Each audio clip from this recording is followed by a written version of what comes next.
마켓 시그널 시작합니다. 시청자 여러분 안녕하십니까? 이주혜입니다. 조민재입니다.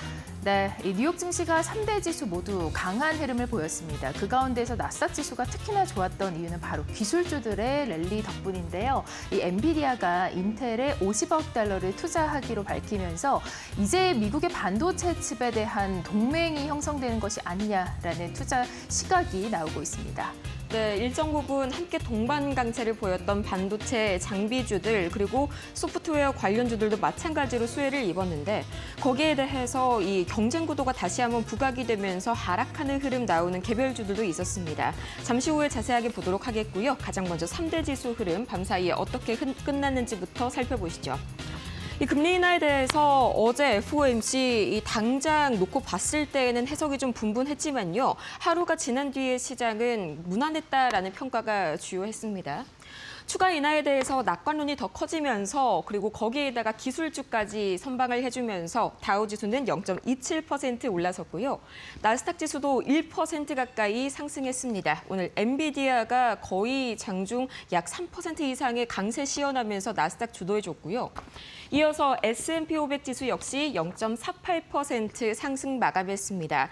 어제는 단기적으로 이 엔비디아의 악재와 더불어서 이 금리 인하 발표 직후 파월 의장의 의견의 해석을 놓고 약간의 세론 현상이 발생했을 뿐만 아니라 오늘 다시 바로 회복하는 흐름들이 나타나고 있습니다.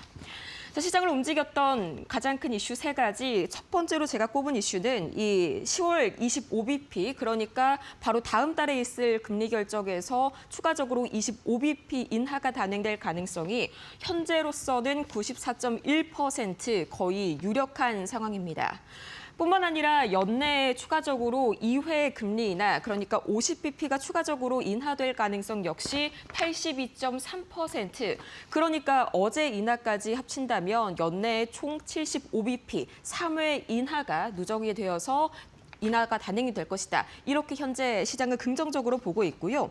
다만 이 점은 체크를 하셔야겠습니다. 이 연내 추가 금리 인하 가능성은 커졌지만 점도표상에서 봤을 때에는 제가 어제 보여드렸던 바와 같이 이 연준 위원들의 의견이 좀 크게 엇갈리고 있습니다. 이번 인하가 아무래도 경기 침체에 대한 사후적 대응이 아니라 이 선제적 보험성 인하기 때문에 일부는 추가 인하가 불필요하다고 보는 시각도 있고요. 다른 한쪽에서는 연말까지 최대 125bp의 추가 인하가 필요하다 이렇게 보는 등 상당히 역사적으로 봤을 때 극단적으로 연준 위원들 간의 시각차가 엇갈리고 있습니다. 이게 나중에 금리 결정의 불확실성을 높일 수 있다는 점 체크하시면 좋을 것 같고요. 이어서 두 번째, 오늘 시장을 주도한 이슈죠. 엔비디아가 3%대 급등했고요. 또 인텔이 20%대 중반 급등하는 흐름 보였습니다. 이 두 기업이 맞손을 잡았는데 엔비디아 측이 인텔에 50억 달러 규모의 이 대규모 투자를 발표를 했을 뿐만 아니라 두 가지 분야에서 협력하기로 했습니다. 첫 번째가 데이터 센터 관련 분야고요. 또 두 번째가 PC 관련인데 자세한 내용 잠시 후에 더 보도록 하겠고요. 또 세 번째로 오늘 기술주도 중에서 상당히 초록불, 상승불 강하게 켠 기업들이 몇 가지가 보였습니다. 시놉시스와 크라우드 스트라이크 장중에 12%대 강세 보였는데 이 시놉시스는 칩 설계 소프트웨어 기업이죠. 이번에 엔비디아와 또 인텔 간의 협력 소식에 수혜를 입을 것이란 기대감 다시 한번 모아졌기 때문이고요. 또 이어서 이 크라우드 스트라이크는 투자자 행사, 밤사이에 있었던 행사에서 이 예상치를 굉장히 뛰어넘는 장기 가이던스를 발표했습니다. 이 때문에 이 트루이스트에서는 클라우드 스트라이크 목표가를 기존 500달러에서 550달러로 대폭 10%가량 상향 조정했고요.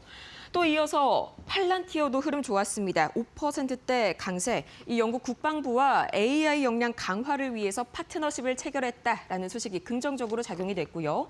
마이크론도 마찬가지로 5%대 강세 보였는데 웨더부시가 목표가를 기존 165달러에서 200달러로 크게 높여 잡은 점이 주요하게 작용이 됐습니다. 그럼 밤사이에 시장의 자금 흐름 바로 체크해 보도록 하시죠. 역시나 엔비디아가 한눈에 보기에도 시선을 사로잡는 모습 모습입니다. 3.5% 큰 폭으로 올라섰는데 여기에 더해서 또 이제 AMD는 소폭 눌려가는 모습이 보입니다. 이번 엔비디아와 인텔의 협업으로 인해서 약간은 조금 경쟁력이 부각이 됐다라는 점이 다시 한번 위기감을 불러일으켰고요. 하지만 그 이외의 장비주들 상당히 좋았습니다. 이 어플라이드 머티리얼스 6%대 올라섰고요. 또 이 램리서치 같은 경우에도 3.6%대 강세 보였습니다. 전형적인 이 수혜주로 꼽히고 있죠.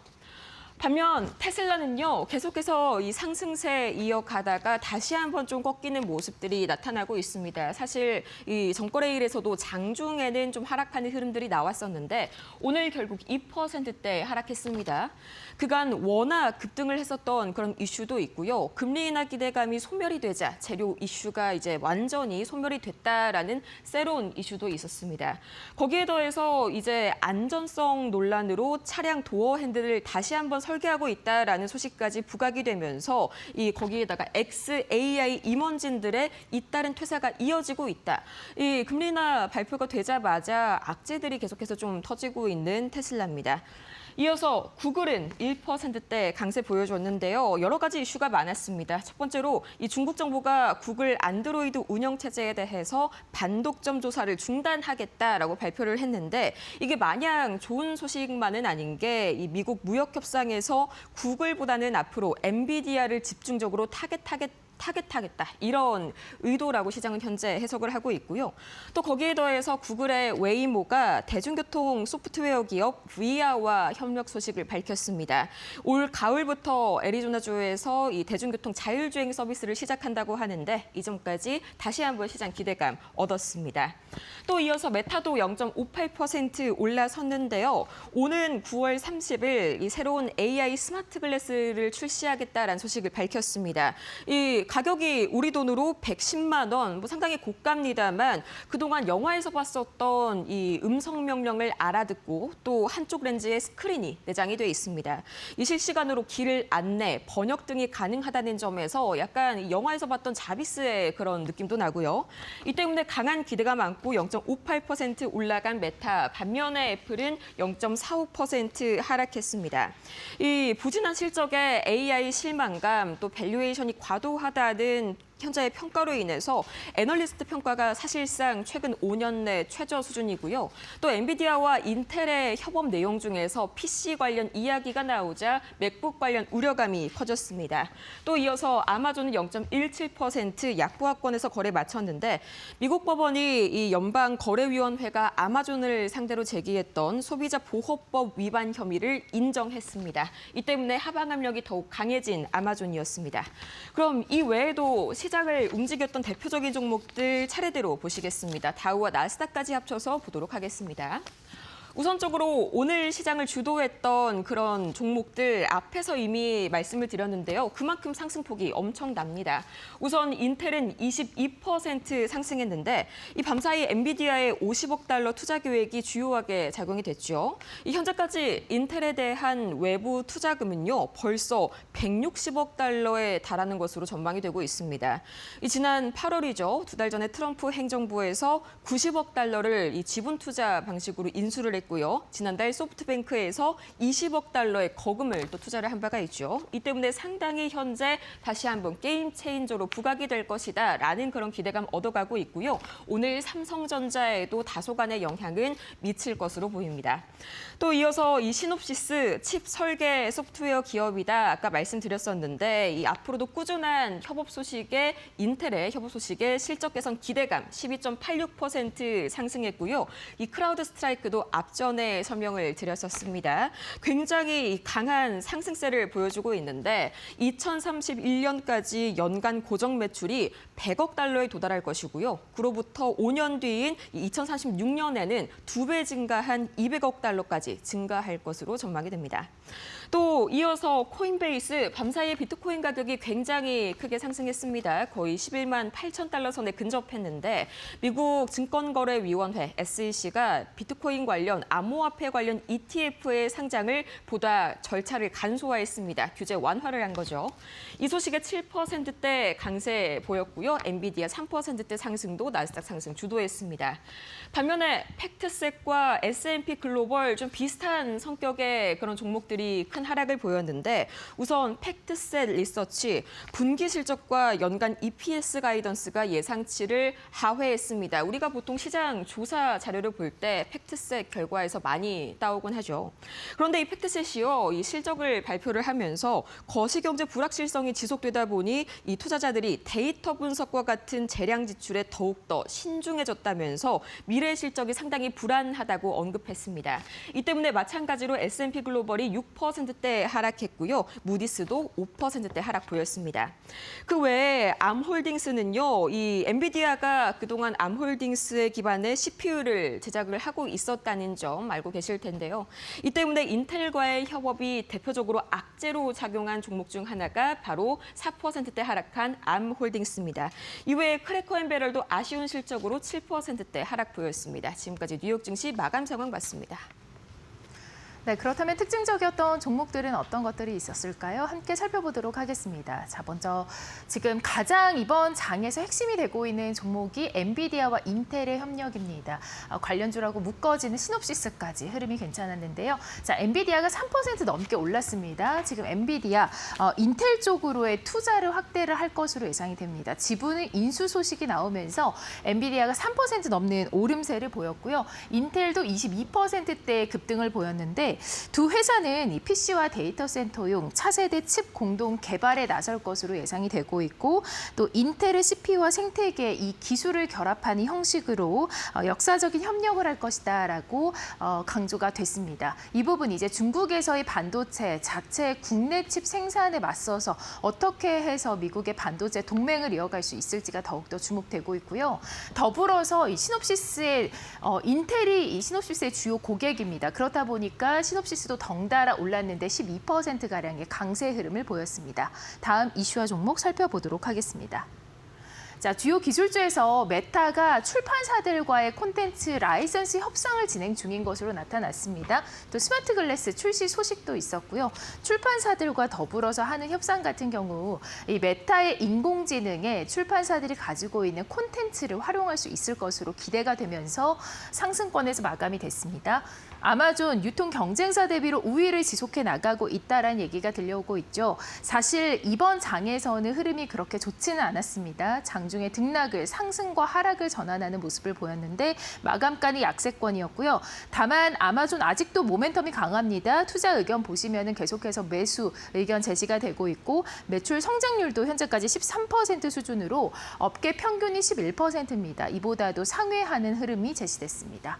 다음 종목 보시면은요. 팔란티어입니다. 5% 넘는 오름세 보였던 이유 바로 이 영국 국방부 쪽에 이 1조 4,100억 원의 투자를 체결한 것으로 전해지고 있습니다. 전략적으로 국방부들과의 협력을 이어가고 있는 기업으로서 주목받고 있습니다. 다음 종목 보도록 하겠습니다. 자, 이슈 있는 종목에서는 노보노디스크 현재 계속해서 일라이릴리를 추격할 만큼의 강한 흐름이 나타나고 있죠. 비만 치료제에서도 성과를 보였고 지금 체중 감량에 있어서는 10%가 넘게 효과가 나온 것으로 전해지고 있습니다. 또 심혈관과 관련해서도 개선 효과가 입증이 됐습니다. 이 부분 영향을 받으면서 6% 넘는 오름세 보였고요. 우버도 역시나 올랐는데요. 우버 드론 물류 전문 업체 관련해서 협상을 맺었습니다. 그렇다 보니 첫 번째로 드론 배송 시장에서 그 모멘텀을 본격화시킬 것으로 예상되고 있습니다. 다음 이슈와 종목 보도록 하겠습니다. 자, 양자 컴퓨팅주 상승세를 보였습니다. 흐름이 간밤에 괜찮았는데요. 그 이유가 바로 있었습니다. 미국 에너지바의 MOU를 체결한 것으로 나오면서 아이온큐 2% 넘게 올랐고요. 리게팅 컴퓨팅도 장중에는 3%가 넘는 오름세를 이어갔지만 결국은 낙폭을 키우면서 12% 하락세를 상승권에서 마감이 됐습니다. 다음 종목과 이슈 보도록 하겠습니다. 자, 알파벳 보시면 0.99%의 오름세입니다. 법적 불확실성 완화. 최근에 이 크롬의 매각 소식, 그러니까 법원에서 이제 크롬을 팔지 않아도 된다라고 이야기를 했기 때문에 이 불확실성이 완화가 됐고요. 여기에 이제 AI 모멘텀까지 안고서 목표가는 285달러로 상향 조정 리포트 제시됐습니다. 지금까지 특징주 살펴봤습니다. 밤사이 매크로 지표 이슈 보도록 하겠습니다. 가장 먼저 WTI 국제유가입니다. 국제유가 최근 들어서 이 상방 압력 보이다가 오늘은 좀 진정하는 흐름들이 나타나고 있습니다. 0.58% 상승하면서 이 63달러 선 박스권에서 여전히 움직임 이어가고 있는데요. 이 산업 수요와 직결되는 지표 중에 하나가 바로 정제유 재고입니다. 그런데 이 정제유 재고가 예상보다 4배나 폭등한 것으로 나타났습니다. 이 때문에 이 수요 부진에 대한 우려가 이 증폭이 되면서 금리 인하라는 호재보다는 이 유가가 하방 압력의 영향을 더 많이 받은 것으로 보입니다. 이어서 원달러 환율은 7원 가까이 올랐는데요. 사실 이건 이 밤사이에 강달러 기조가 다시 한번 나타나면서 원달러 환율도 상방 압력 받아갔습니다. 잠시 후에 자세하게 보시겠지만요. 이 실업수당 청구 건수 지난주에는 굉장히 쇼크 수준으로 부진하게 나왔는데 오늘은 다시 깜짝 놀랄 만한 수준으로 개선되는 고용 흐름이 나타났습니다. 이 때문에 원달러 환율 가격 7원 가까이 올라가면서 달러 강세를 그대로 반영하는 그런 흐름들이 나타났고요. 이어서 비트코인은 1.6% 크게 상승했는데 이 장중에는 거의 11만 8천 달러 선에 근접하기도 했습니다. 오프닝에서 말씀을 드렸지만 이 미국 증권거래위원회 SEC가 암호화폐 현물 ETF를 상장하는 절차를 간소화했습니다. 이 기존의 ETF 승인 절차가 거의 240일 가까이 걸렸다면 최대 75일로 단축하게 된 건데 비트코인과 이더리움, 솔라나 또 XRP까지 다양한 암호화폐 현물 ETF들이 상장 문턱이 한층 낮아졌습니다. 이 때문에 밤사이 이 거래소 관련주들도 상당히 좋은 흐름 보였고요. 오늘 우리 시장에서도 동반 강세 보이는지 체크해 보셔야겠습니다. 이 반면에 달러가 강세를 보이자 금은 1% 가까이 떨어졌고요. 여전히 3,600달러 후반선에서 움직이고 있습니다. 또 밤사이에 미국채 10년물과 2년물은 상승하는 흐름이 소폭 나타났는데 이 방금 말씀드렸던 이 주간 신규 실업수당 청구 건수 보도록 하겠습니다. 이 때문에 상승을 한 그런 흐름을 보였는데요. 우선 지난주에 굉장히 깜짝 놀랄 만큼 둔화가 됐었죠. 이 주간 실업수당 청구 건수가요. 밤사이에는요. 약 4년 만에 가장 큰 폭으로 실업자 수가 감소한 것으로 나타났고요. 예상치도 마찬가지로 24만 명이었는데 실질적으로는 23만 1,000명 나왔습니다. 거의 10,000명 가까이를 예상치를 상회한 거죠. 굉장히 고용이 갑작스럽게 금리 인하가 발표되자마자 개선이 됐다. 약간 이런 생각이 드실 수도 있는데 여기에 대해서 시장은 이런 식으로 분석을 내놨습니다. 현재로서는 이번 주의 수치가 이상한 것이 아니라 이 직전 주에 나왔었던 쇼크 수준의 수치가 이례적이고 일시적이었던 것이다. 그리고 그 이후로는 첫 번째로는 이 연휴의 이슈도 있었고요. 또 특정 주에서 왜곡을 시도했다. 이런 그런 분석까지 나오고 있는데 이 사실상 직전 주에 발표됐던 데이터도 4년 만에 실업자 수가 최대치를 기록한 것을 나타나면은 이 데이터가 아니라 직전주 데이터가 확실히 좀 이상했구나, 이례적이었구나를 좀 아실 수가 있겠습니다. 이 고용은 다시 한번 개선되는 흐름 나타나고 있고요. 또 9월 필라델피아 연은 제조업 지수, 이 필라델피아 연은 제조업 지수가요. 미국 제조업과 중공업의 핵심 지대라고 할 수 있는 동북부 지역, 이 동북부 제조업 지역의 경기 지표의 선행 지표라고 볼 수가 있습니다. 이 때문에 중요한 건데 이것도 마찬가지로 좋게 나왔습니다. 이 지난 1월 이후에 최고치를 기록했고요. 신규 주문과 출하 모두 상승세를 보였습니다. 고용도 마찬가지로 이 세부 항목 중에서 고용도 증가세 보였고요. 가격 상승세는 약간은 그래도 완화되는 흐름 나오면서 전반적으로 이 경기 개선에 대한 기대감에 다시 한번 힘이 실리고 있는 분위기입니다. 지금까지 뉴욕 증시 밤사이에 있었던 매크로 지표 봤습니다. 네, 이어서 전화 연결 통해서 시장 구체적으로 점검을 해보도록 하겠습니다. 김장열 유니스토리 자산운용본부장과 함께하겠습니다. 안녕하십니까? 네, 안녕하십니까? 네, 이 엔비디아와 인텔의 투자 협력 소식이 있었습니다. 이뿐만이 아니라 또 미증시에서 어떤 이슈들이 있었을까요?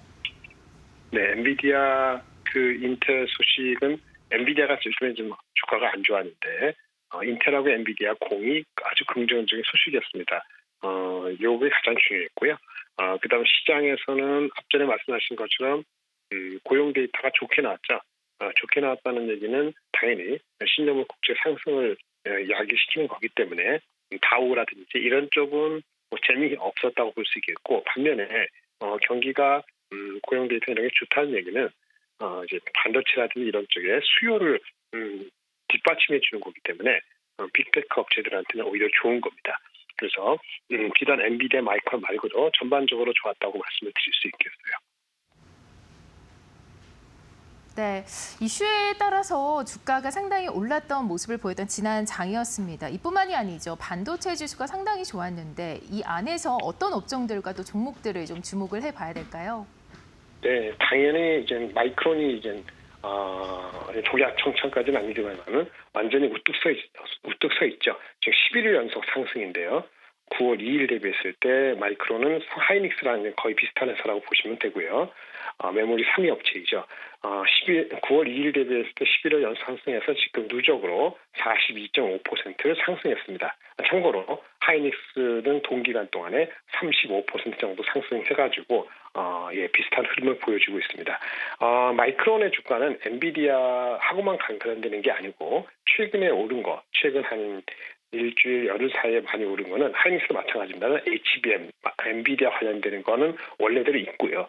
또 한 가지는 뭐냐면 우리 시게이트라든지 웨스턴 디지털 같은 우리 PC나 워크스테이션에 하드디스크 드라이브 쓰이지 않습니까? 하드디스크 드라이브의 쇼티지로 인해서 이것이 삼성 하이닉스 마이크론에 해당되는 낸드 제품을 기반으로 한 SSD 제품에 대한 쇼티지로 연결되고 있다는 이것 새로운 것입니다. 이것이 지난 일주일간에 한국이나 미국의 빅테크라고 하기 뭐하고 메모리 반도체 수요에 엄청난 그 기대를 높였다라고 볼 수 있겠습니다. 오늘도 그런 분위기가 이어졌고, 참고로 웨스턴 디지털도 오늘 4% 올라서 웨스턴 디지털, 시게이트 같은 하드디스크 업체들도 지난 비슷한 동기 동안에 30% 올랐어요.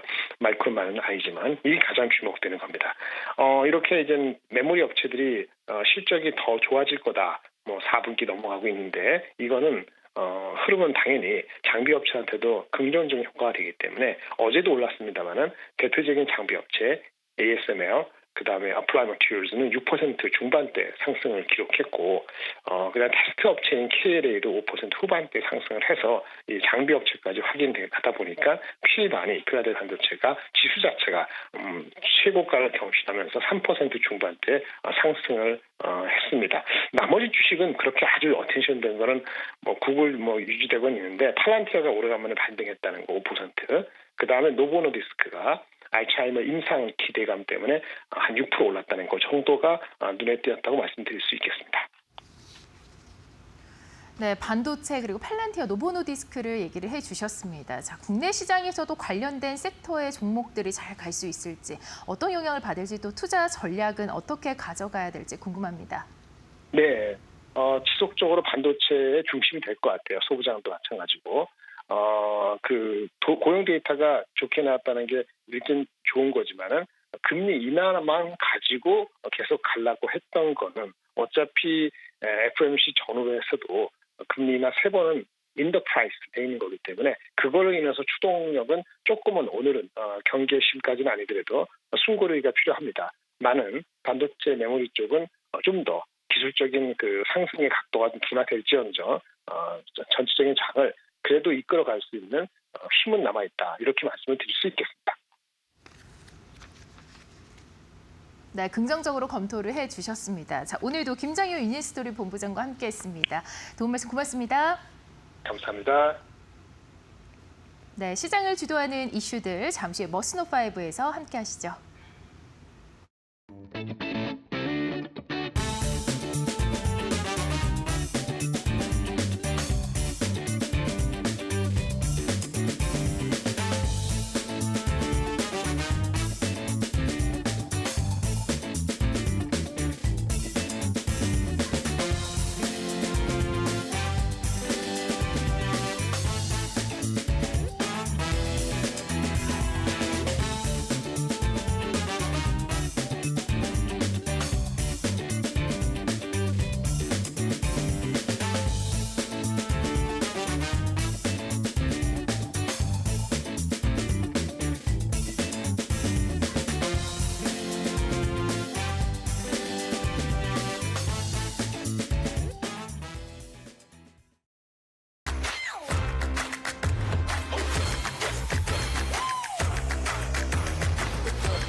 네, 스노5 출발하겠습니다. 오늘도 5개 이슈를 준비했는데요. 먼저 첫 번째 이슈부터 함께 만나보시죠.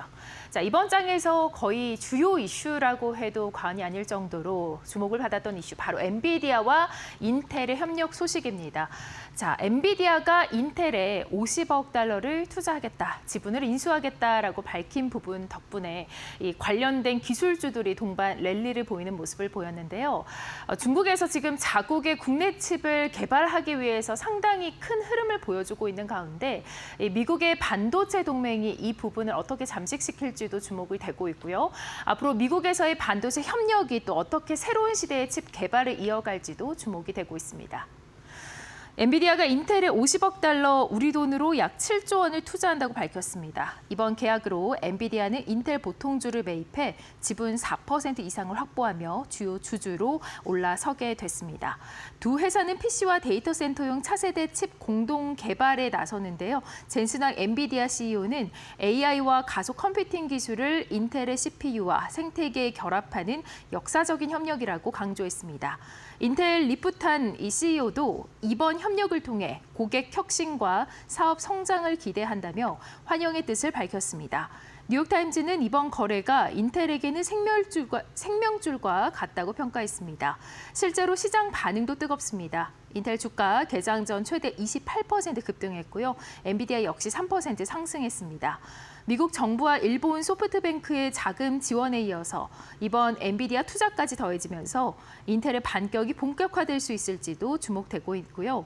세계 반도체 패권 경쟁이 더욱 뜨거워지고 있는 가운데 중국의 화웨이가 메모리 칩에서 AI 가속기까지 새로운 기술을 공개하며 엔비디아의 독주에 정면 도전장을 던졌습니다. 화웨이는 차세대 인공지능용 슈퍼클러스터 슈퍼팟 설계를 처음으로 공개했는데요. 이 시스템은 최대 15,000개가 넘는 어센드 칩을 하나의 통합 네트워크로 연결해서 엔비디아의 차세대 NVL144보다 약 6.7배 강력한 성능을 제공한다고 밝혔습니다. 또한 화웨이는 2027년까지 어센드 960, 2028년까지 970 신형 칩을 내놓겠다는 로드맵도 공개했습니다. 전문가들은 이번 발표가 중국 AI 칩 산업 자립을 위한 중요한 이정표라고 평가했습니다. 실제로 미국은 수년간 엔비디아의 첨단 칩 중국 수출을 차단해왔고 최근에는 중국 기업들의 엔비디아 RTX 6000D 사용을 자제하라는 권고까지 내린 상황인데요. 이에 따라서 알리바바, 바이두 등 중국 빅테크 기업들은 자체 칩 개발을 가속화하면서 국산 대체재 확보에 나서고 있습니다. 화웨이 이번 발표도 단순한 새로운 제품 공개를 넘어서 중국의 도전이 엔비디아의 아성을 얼마나 위협할 수 있을지 또 전 세계 이목이 쏠리는 대목입니다. 네, 엔비디아가 이번에는 AI 산업의 이 영국 쪽의 AI 스타트업 육성을 위해서 27억 달러를 투자하겠다라고 밝혔습니다. 글로벌 AI 패권 경쟁이 이제는 유럽의 무대로도 확산되는 분위기입니다. 엔비디아는 벤처 캐피털들과 협력해서 영국 인공지능 산업에 총 20억 파운드, 우리 돈으로 약 27억 달러를 투자하겠다고 밝혔습니다. 투자 대상은 자율주행차 기업 웨이브와 옥사, 핀테크 기업 레볼루트, 그리고 AI 스타트업 폴리 AI, 신테시아, 레이턴트 랩스, 베이스캠프 리서치 등입니다. 이 가운데 웨이브에는 단독 5억 달러를 투입해 AI 모델 개발을 가속화할 계획입니다. 또한 영국 데이터 센터 업체 엔스케일에 5억 파운드를 투자한 것도 이번 발표에 포함됐습니다. 이를 통해서 연구원과 스타트업들이 슈퍼컴퓨팅 자원과 자금을 확보하는 데 도움을 줄 것으로 기대되고 있습니다. 젠슨항 CEO는 런던 행사에서 영국은 세계적 대학과 스타트업, 연구진, 슈퍼컴퓨팅이 모여드는 골디락스 시대에 들어섰다라고 얘기하면서 지금이 최적의 투자 시기라고 강조했습니다. 한편 도널드 트럼프 미국 대통령이 영국을 국빈 방문한 가운데 키어 스타머 총리와 함께 정상회담을 갖고 대규모 투자 협정과 안보 공조를 강화했습니다. 스타머 총리는 트럼프 대통령과 함께 별장 체커스에서 정상회담을 열고 기술 번영 협정에 서명했습니다. 이번 협정으로 미국 빅테크 기업들이 AI와 양자 컴퓨팅, 원자력 분야에 향후 수년간 310억 파운드, 약 65조 원 규모를 영국에 투자합니다. 마이크로소프트는 영국 최대 AI 슈퍼컴퓨터를 구축하고 220억 파운드를 투입합니다. 엔비디아는 12만 개 GPU를 배치해 유럽 최대 AI 생태계를 만들겠다라고 밝혔습니다. 트럼프 대통령은 이번 방문으로 글로벌 리더십을 과시하면서 정치적인 자산을 쌓았을 뿐만 아니라 스타머 총리는 대규모 투자 유치로 경제 성장 동력을 마련했다라는 평가를 받고 있습니다. 이번 양국이 기술과 안보 협력을 통해서 특별한 관계를 다시금 확인한 셈입니다. 네, 이어서 마이크로소프트 소식을 살펴보도록 하겠습니다. 자, 미국 위스콘신주에 두 번째 데이터 센터를 건설을 했습니다. 자, 이러한 계획을 발표를 하면서 40억 달러를 투자하겠다라고 밝혔는데요. 이 부분과 더불어서 초대형 인공지능 데이터 센터에 대한 기대감을 불러일으키고 있습니다. 마이크로소프트는 위스콘신주에 40억 달러, 우리 돈으로 약 5조 5천억 원을 들여서 두 번째 데이터 센터를 건설한다고 밝혔습니다. 지난해 발표한 33억 달러 규모 투자에 이은 추가 조치로 총 투자액은 73억 달러에 이르게 됩니다. 첫 번째 센터는 내년에 문을 열고 약 500명을 고용하며 두 번째 센터까지 완공되면 800명 이상 일자리가 만들어질 전망이고요. 특히 두 센터를 합쳐서 엔비디아의 수십만 개의 칩을 연결하고 세계 최강 수준의 AI 슈퍼컴퓨터가 탄생하게 됩니다. 마이크로소프트는 전력 인프라 비용을 선지급해 지역 요금 인상을 막고 친환경 태양광 발전과 첨단 냉각 시스템으로 지속 가능성을 높인다는 방침입니다. 사티아 나델라 마이크로소프트 CEO는 이번 데이터 센터가 기존 슈퍼컴퓨터보다 10배 강력한 성능을 제공할 것이라고 강조했는데요. AI 경쟁이 치열해지면서 마이크로소프트는 영국에도 300억 달러를 투자하기로 하는 등 글로벌 차원의 인프라 확충에 속도를 내고 있습니다.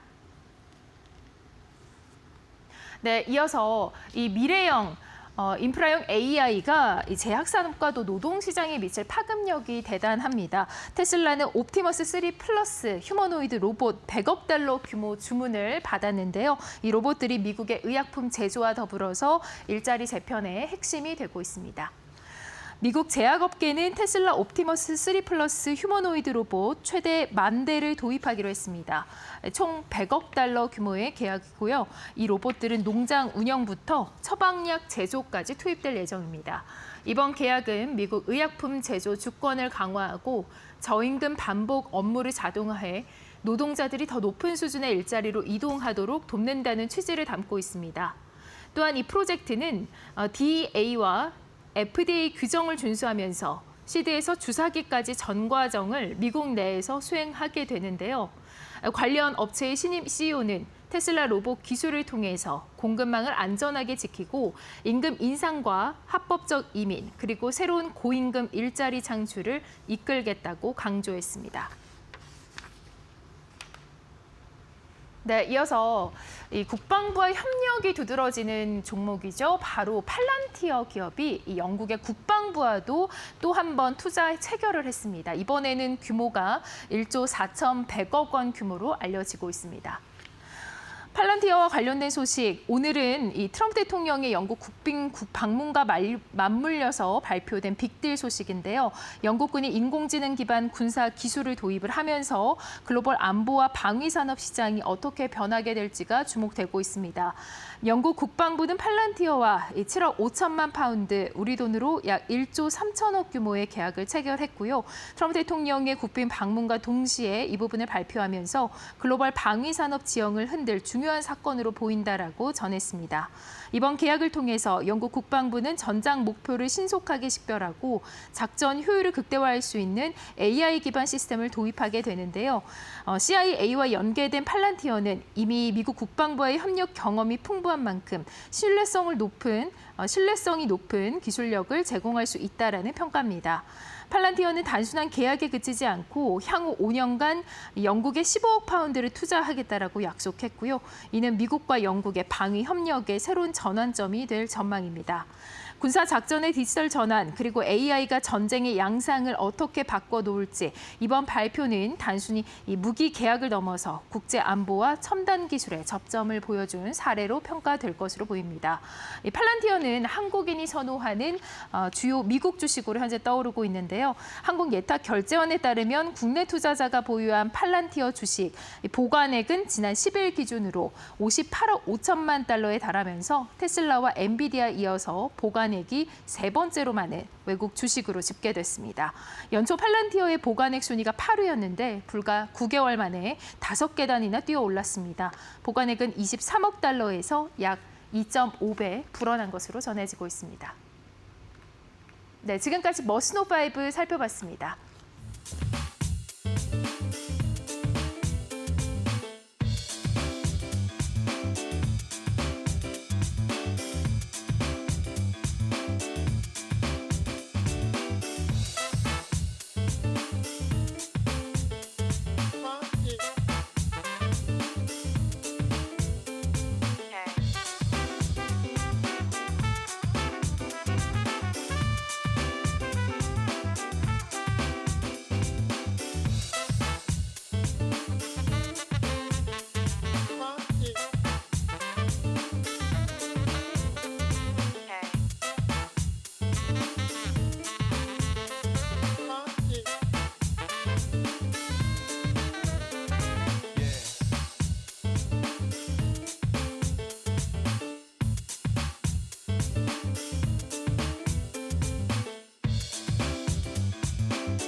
안녕하세요. 메르토크 실섭입니다. 오늘의 주제는 첫 번째로 트럼프, 영국형은 나가 있어. 협상 없기 싫으면. 자, 해바라기에 유명한 김래원 씨의 대사를 응용해봤습니다. 왜냐하면 지금 영국은 미국한테 잘하고 있기 때문에 만약 다 없더라도 영국은 봐줍니다. 그래서 한 명 딱 봐주죠. 거기서 해바라기에서 한 명 나가 있으라고 하고 예전에 자기 도와줬던 나머지는 전멸시키지 않습니까? 자, 그래서 영국은 계속 잘하고 있다. 자, 이게 또 시점이 지금 영국을 다시 만난 이유가 뭔가 이제 협상에서 약간 그 텀이 생겼잖아요. 계속 쭉쭉쭉 나가다가 영국하고 물꼬 트고 쭉쭉 나갔잖아요. EU도 하고 한국도 하고 일본도 하고 순서는 한국이 나중이었지만 어쨌든 그러다가 이제 갑자기 어려운 것들을 만난 거죠. 이 미국한테 우호적이지 않은 나라들이 이제 남은 거예요. 그래서 이제 거기서 빡빡빡빡 안 나갔잖아요. 그러다 보니까 이제 다시 일본으로 돌아간 게 아닌가. 다시 영국으로 가서 자, 우리가 이렇게 협상을 통해 가지고 얻어내는 게 많다 이러면서 약간 어필, 영업사원이잖아요. 트럼프가 결국 미국의 영업사원이기 때문에 나가서 홍보 전단지를 돌리는 게 아닌가. 자신의 가장 큰 성과를 인쇄를 하여서 물론 영국은 총리잖아요. 대통령 저기가 아니라. 그래서 이제 저 왕을 만나러 원래 그 전에 정상회담에서 약속했었어요. 약속했기도 했는데 지금 타이밍 자체가 그렇죠. 그리고 이제 이 우호 국가 중에서도 약간 러시아, 중국하고 약간 발을 맞대고 있는 이런 나라들에게 각성을 하라고 하는 의미도 있는 지금 시기가 아닌가 이런 생각이 듭니다. 자, 그러면서 이제 드릴 베이비 드릴이 또 출연을 하는데요. 드릴 베이비 드릴은 트럼프가 초기 때부터 외쳤던 것이고 1기 때부터 원래 외쳤던 것이죠. 그래서 이제 드릴 베이비 드릴로 이제 팔 수 있는 거 다 팔아. 예전에 바이든하고 경쟁할 때부터 그랬던 거 아닙니까? 바이든이 이제 레이디 가가를 대동하고 나타나서 레이디 가가 바이든을 지지했었거든요. 그래서 이제 수압 파쇄법에 대한 반대, 약간 자신은 뭔가 환경을 굉장히 생각하는 사람처럼 막 그렇게 했죠.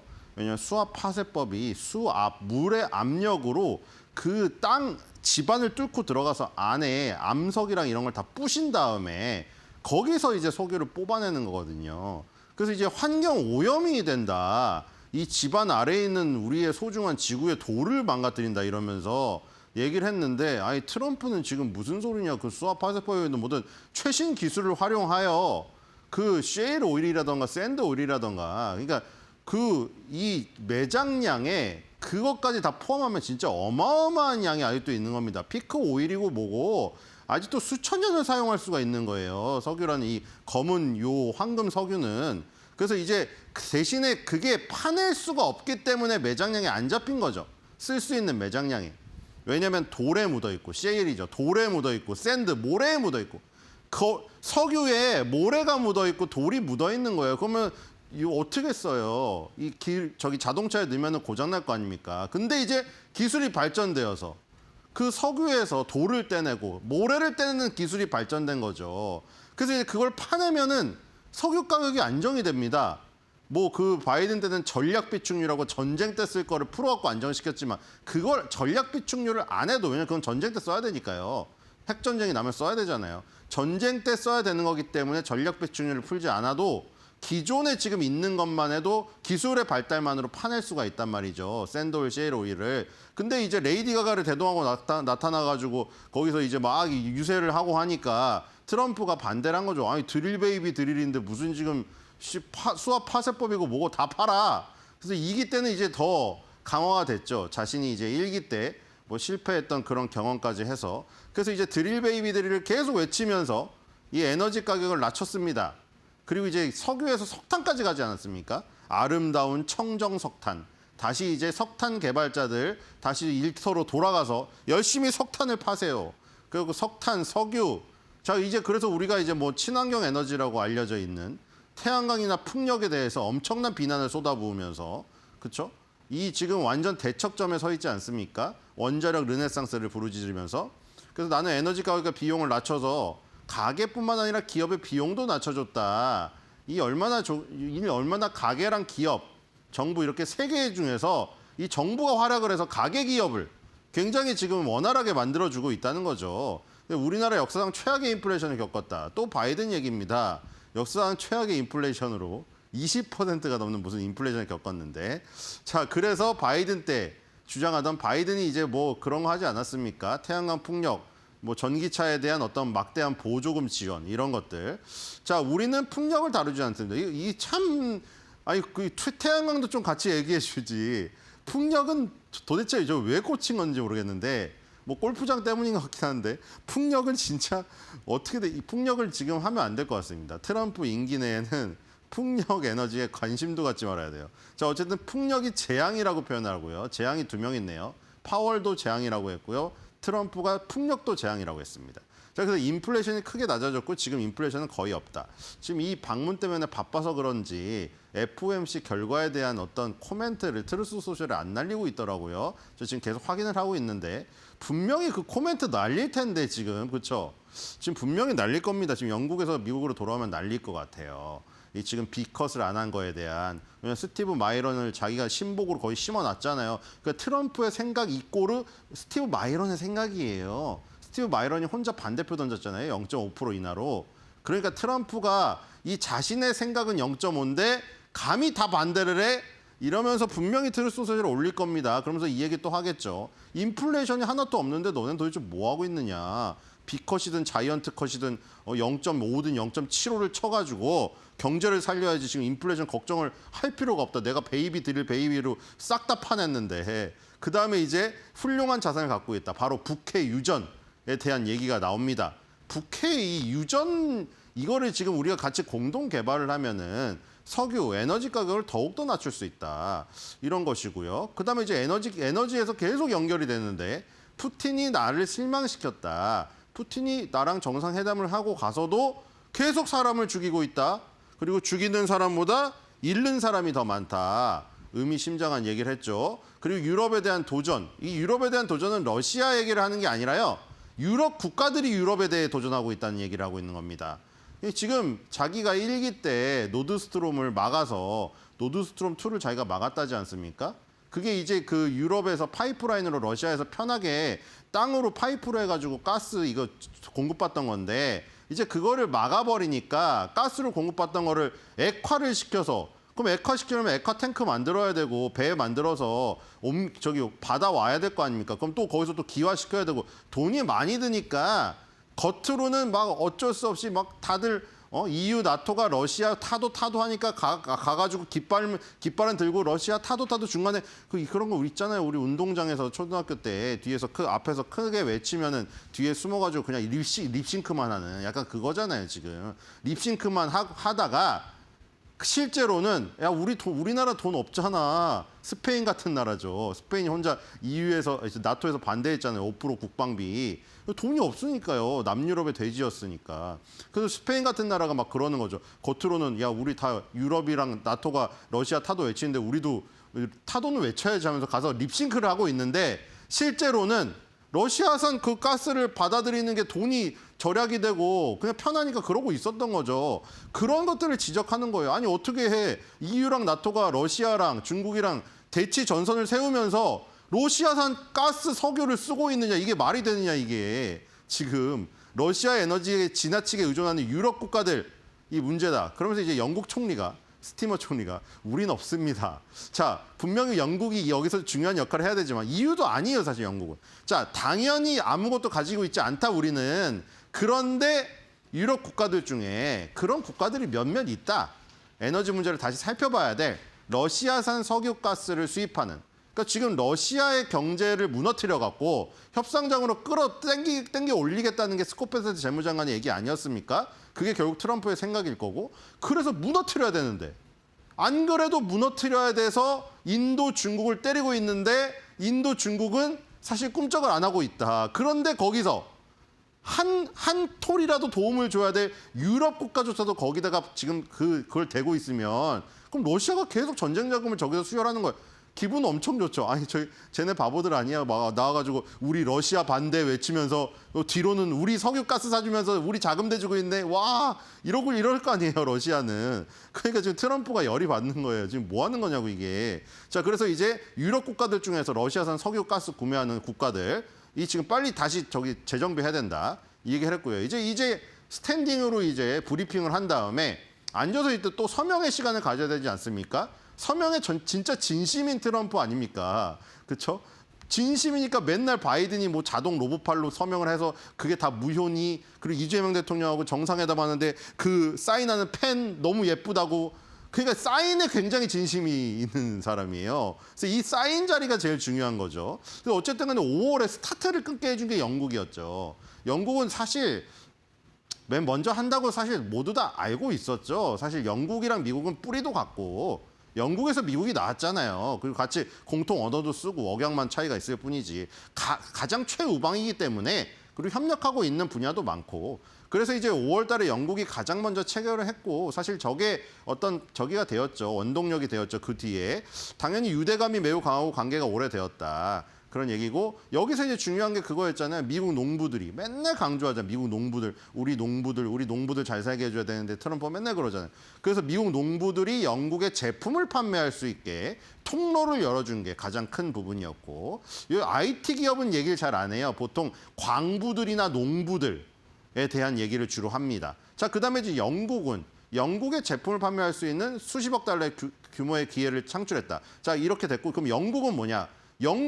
이제 미국 제조업체가 세계 수준의 영국 항공우주 공급망에 접근할 수 있도록 해준다. 그게 바로 미국의 보잉이랑 영국의 롤스로이스. 그러니까 이제 파트너를 맺은 거죠. 영국의 롤스로이스가 이제 우리가 명차로도 알려져 있지만 항공기 엔진을 만들기 때문에 보잉기를 만들면서 항공기 엔진을 롤스로이스 걸 쓰는 이제 윈윈하는 거죠. 보잉기를 이번에 또 뭐 200대 정도를 시진핑한테 팔려는 생각을 갖고 있다고 하죠. 그래서 시진핑이 200대를 사주면 자연스럽게 영국의 롤스로이스 엔진도 지금 탑재가 되니 윈윈이죠. 그러니까 미국과 영국은 저렇게 협력을 하고 있다. 이렇게 되고 있고요. 그다음에 이제 새로운 분야에 대한 얘기를 했죠. AI가 지금 계속해서 지금 인공지능 씬 이끌고 지금 시대를 이끌고 있으니 AI 분야에서도 협력을 할 것이고 자 지금 뭐 시대의 화두로 떠오르고 있는 얘기 다 나왔습니다. 양자 컴퓨팅, 융합, 6G, 민간 핵 에너지 다 나왔어요. 그렇죠? 모든 게 다 나왔고요. 자, 그다음에 이제 에어포스원에서 또 이제 하죠. 자, 정말 쉬질 않습니다. 이분은 90세, 100세가 돼도 저 말은 계속 유지가 될 것 같아요. 자, 어쨌든 러시아로부터 석유를 구매한다는데 동의를 했다. 뭐 그래서 뭐 감사하다는 것이죠. 영국이 물론 EU를 탈퇴했습니다만 유럽에서 영향력이 아직도 세죠. 영국과 거래를 했지만 미국에는 항상 조건이 있다. 그 영국이 강해졌으면 좋겠다. 옛날에 대영 제국 아니었습니까? 해가 지지 않는 나라, 전 세계의 식민지가 있어가지고 해가 지는 시간이 없어요. 그 정도로 강했던 나라인데 지금은 좀 많이 쪼그라들었긴 했지만 다시 강해졌으면 좋겠다는 것이고, 미국은 재정적으로 강하기 때문에 사람들이 다른 일을 하도록 할 수가 있다. 이게 뭐냐면 우리는 지금 초강대국이고 재정적으로 매우 강하니까 우리는 아쉬운 소리 할 필요가 없다는 거죠. 그러니까 나토에 가서 아니 우리는 이렇게 돈을 많이 내고 있는데 이거 나토 너네 지키는 거 아니야? 근데 왜 우리가 돈을 제일 많이 내고 있어? 왜냐면 GDP의 2%도 부담 안 하고 있네. GDP의 5% 부담해. 이렇게 얘기해서 설득할 수 있잖아요. 스페인 혼자 빼고. 그렇죠? 왜냐면 미국이 많이 내니까. 많이 내니까 말을 할 수가 있는 거예요. 미국도 조금 내고 있으면 할 말이 없죠. 근데 미국이 많이 내고 있으니까 할 말이 많은 거예요. 그리고 그게 먹히고, 어떻게 저기 미국 형님이 와서 저렇게 많이 내주시는데, 그래, 우리가 우리나라를 우리 땅 지키는데 너무 조금 내네. 이렇게 할 수가 있죠. 안 그러면 미국이 먹히겠습니까? 뭐라고 말해도.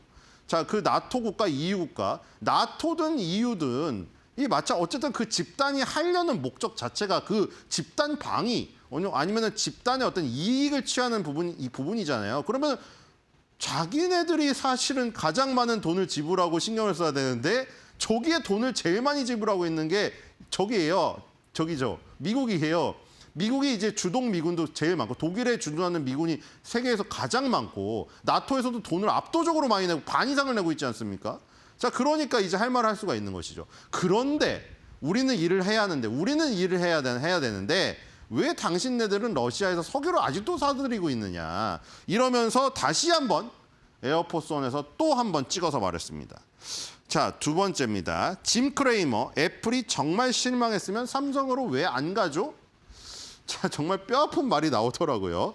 자, 짐 크레이머가 팀 쿡을 인터뷰했는데, 자, 이거 미국 사람들 입장에서는 정말 국뽕에 취할 만한 그런 발언이었습니다. 정말 우리나라 예를 들어서 제가 바꿔서 생각해봤어요. 삼성전자 이재용 회장님이 나오셔가지고 해외 언론과 인터뷰를 하는데 이렇게 하면 좀 감동일 것 같아요. 삼성은 대한민국의 자랑스러운 회사고 대한민국 국민들의 이득을 위해서 대한민국 정부, 대한민국 나라를 융성하게 하기 위해서 열심히 일하겠다. 이러면 뭔가 국뽕이 차오를 것 같지 않나요? 팀 쿡이 딱 나와가지고 그런 얘기를 하더라고요. 자, 우리는 미국 회사입니다. 그 트럼프가 그런 거 좋아하잖아요. 지금 이민자들 절대 싫어하고 미국인, 순수 미국인, 미국 안에 공장, 미국 안에 공장의 미국인 근로자 이런 거 좋아하잖아요. 애국심, 독립 이런 거. 그러니까 그 얘기를 그대로 해주는 거죠. 물론 팀 쿡한테 맨날 전화를 해서 그런지도 모르겠어요. 팀 쿡한테 맨날 전화한다며요, 지금. 그래서 자랑스러운 미국 회사다. 우리는 그래서 가능한 한 미국에서 많은 일을 하고 싶다. 트럼프가 원하는 바로 그 지점이죠. 그 포인트를. 왜냐하면 애플의 공장이 중국, 인도에 많이 퍼져 있으니 너는 왜 미국 회사인데 자꾸 미국에 안 오고 다른 나라로 갈라 그래. 그래서 팀 쿡한테 계속 전화를 했다고 하지 않습니까, 저번에.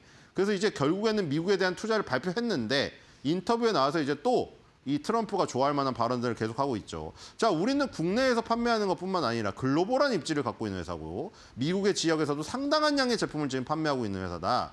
자, 이제 짐 크레이머가 이 어떤 뼈아픈 정곡 같은 걸 찌릅니다. 자, 귀하의 지출 금액을 혹시 트럼프 행정부에서 추적을 하고 있느냐. 물론 정말 그럴 수도 있어요. 지금 예를 들어 엔비디아, AMD도 매출액의 10%를 이제 내야 됩니다. 전체 매출액이 아니라 중국에 수출하는 금액의 10%를 내야 돼요. 마치 통행세처럼. 그래서 이제 이것도 물어본 거죠. 애플의 지출 금액을 혹시 행정부가 추적을 하고 있는 거 아니냐. 하도 애플을 지금 때렸으니까 그 전에. 근데 우리는 매우 소통하고 있다. 물론 여기서 그렇게 진짜 그렇더라도 그렇게 얘기하지는 않겠죠. 우리한테 추적기를 달아가지고 GPS 추적도 하고 있습니다. 이러진 않겠지만, 자, 어쨌든 우리는 매우 좋은 관계고 굉장히 지금 좋다. 뭐냐면 새로운 공장을 짓거나 새로운 데이터 센터를 지을 때 아까 마이크로소프트도 얘기 나오던데 지금 데이터 센터 싸움이거든요. 그 똑같죠. 아파트 분양할 수 있는 커다란 자산이 있으면 아파트 분양을 하지만 일반인들이 어떻게 분양을 합니까? 돈이 아무리 많아도. 그럼 한 채, 두 채를 살 텐데 바로 그 사업을 이제 할 수가 있는 거예요. 몇 개만. 메타나 구글이나 아마존이나 마이크로소프트, 애플 요 정도 전 세계에서 데이터 센터를 왕창 만들면 그다음에 이제 인공지능 학습을 시켜야 할 회사들은 수두룩합니다. 스타트업부터 시작해서. 그럼 그 회사들이 그 막대한 데이터 센터를 무슨 돈으로 짓겠어요? 그럼 이 데이터 센터를 이제 나중에 빌려줍니다. 자, 몇 평 필요해? 요만큼 임대료 내. 요만큼 임대료 얼마야? 이 성능에 따라서, 땅의 평수에 따라서 그 장사를 할 수 있는데 그 장사를 할 수 있는 나라는 기업은 이제 뭐 손에 꼽습니다. 10손가락 안에 있겠죠. 그러니까 데이터 센터를 애플도 계속 많이 확충해야 돼요. 애플이 아마존이랑 구글이랑 메타랑 뭐 테슬라 이 경쟁에서 이기려면. 근데 제일 중요한 건 이제 규제에 대한 문제인 것이죠. 근데 그 규제의 양을 줄이려고 행정부가 노력을 해줘서 감사하다 이 얘기를 한 것이고요. 그다음에 또 민감한 문제죠. 과연 관세가 지금 트럼프가 계속 주장하는 거는 우리가 관세를 매김으로써 전 세계 기업들이 밖에 나가 있다가 우리나라로 돌아오지 않느냐 이 효과를 보라 이거죠. 우리가 미국인 고용을 창출하고 미국인들의 임금 상승을 높이고 좋은 일자리, 고임금의 일자리가 들어오니까 이 얘기를 하고 있는 거잖아요. 그래서 효과가 있다고 하는 것이고요. 여기서 이제 뼈아픈 얘기가 나옵니다. 우리 휴대폰에 대해서 얘기를 해보는데 이제 일반 사람들이 이 비평가들이 이렇게 얘기한다. 애플이 이번에 신제품이 나왔는데 별로 마음에 들지 않는다. 근데 짐 크레이머는 이렇게 얘기합니다. 아니 만약에 그렇다면 왜 모두가 삼성으로 안 가느냐. 참 뼈아픈 얘기죠. 애플이 그렇게 안 좋으면 삼성으로 가야 되는데 삼성이 늘지 않고 있거든요. 자, 그래서 이제 당신에게 질렸다는 게 아니라는 거죠. 짐 크레이머는. 애플한테 질리지 않았다는 거죠. 애플한테 질렸으면 그럼 삼성으로 가야 되는데 삼성은 안 간다는 거죠. 참 아픕니다. 자, 어쨌든 운영체 전반에 AI 통합이다. 또 이런 이슈도 지금 얘기가 많이 나오고 있는 거죠. AI에서 선을 놓친 게 아니냐 애플이. 그래서 안 오르는 거다. 애플의 아이폰의 매력은 여전한데 거기에 AI에 대한 부분이 얘기가 안 나오기 때문에 스토리가 없어서 그렇다. 뭐 이 얘기를 하고 있는 건데 자, 스마트 회신이나 메일 요약할 때 기능을 접할 수도 있고 실시간 번역해서 접할 수도 있고 온디바이스 AI 얘기하는 거죠. 이제 온갖 종류가 기능이 다 내장되어 있고 그다음에 협업 있죠. 협업. 제일 아쉬워하는 게 이거잖아요. 애플한테 시리라는 게 있었는데 왜 이거를 발전을 못 시켰냐는 건데 이제 협업을 하는 것입니다. 개인화된 시리를 준비하고 있는데 거기서 이제 퍼블릭 시스템이나 챗GPT를 다 쓸 수 있다는 거죠. 퍼블릭 시스템 챗GPT가 이미 다 통합이 되어 있고 시리와 함께 오픈 AI를 사용할 수 있기 때문에 긴밀한 협업 관계에 있는 거죠. 운영 체제가 어차피 같이 돌아가는 거라 우리가 지금 AI도 지금 애플의 이 생태계에 다 끼어 있다는 것을 강조하고 있습니다. 결국 애플의 팀 쿡의 저런 국뽕 발언들, 이 지금 애플의 주주분들은 계속 믿고 안 팔 것 같다는 생각이 들고요. 자, 이제 사과의 표시인데, 그렇죠? 사과가 좀 시꺼멓게 됐죠. 자, 그래서 아까 전에 짐 크레이머의 어떤 발언에 대한 그 얘기가 좀 아쉬워서 한마디 외쳐보겠습니다. 이제 지구를 벗어나서 갤럭시로 올 생각 없나?